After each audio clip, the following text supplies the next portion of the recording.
সাদা বিড়াল এবং কালো বিড়ালের সংসারে দুটি বাচ্চা ছিল। একটি বাচ্চা ছিল বাবার মতো সাদা, আরেকটি বাচ্চা ছিল মায়ের মতো কালো। কিন্তু কালো বাচ্চাটি সাদা বাচ্চাকে প্রচন্ড হিংসে করত। একদিন তারা জাহাজে করে সাগর ভ্রমণে যাচ্ছিল। তাদের বাবা মা সামনে দিয়ে যাচ্ছিল, দুই বোন পিছনে যাচ্ছিল। তখন কালো বোনটি সাদা বোনকে সাগরে ফেলে দিল। বাবা বিড়ালটি পিছনে তাকিয়ে দেখল তার সাদা বাচ্চাটি নেই। তখন বাবা বিড়ালটি তার আদরের মেয়েকে অনেক খুঁজল, কিন্তু পেল না। এদিকে সাগরে নিক্ষেপের পর সাদা বাচ্চাটিকে একটি তিমি মাছ সাগর থেকে বাঁচিয়ে সমুদ্রের পাড়ে তুলে দিল। তারপরে বাচ্চাটি তিমিকে কৃতজ্ঞতা প্রকাশ করে টাটা দিয়ে বিদায় জানালো। এরপর সে একটি মাছ ধরে সেই মাছটি আগুনে ঝলসে খেলো। খাওয়ার পরে আগুনের পাশে সে আরাম করে ঘুমালো। তারপরে সে কয়েক টুকরো কাঠ দিয়ে একটি নৌকা বানালো।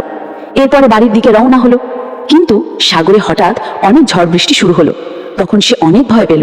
তবুও সে ভিজতে ভিজতে বাড়ির সামনে পৌঁছালো। দরজায় নক করলো।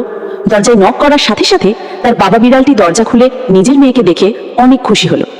আনন্দে জড়িয়ে ধরে কোলে তুলে নিয়ে ঘরে গিয়ে হিটার দিয়ে বাচ্চাটির ভেজা শরীর শুকিয়ে দিল। আর যখন বাবা বিড়ালটি তার কাছে সব ঘটনা জানলো, তখন বাবা বিড়ালটি কালো বাচ্চাটি এবং তার মাকে ঘর থেকে বের করে দিল।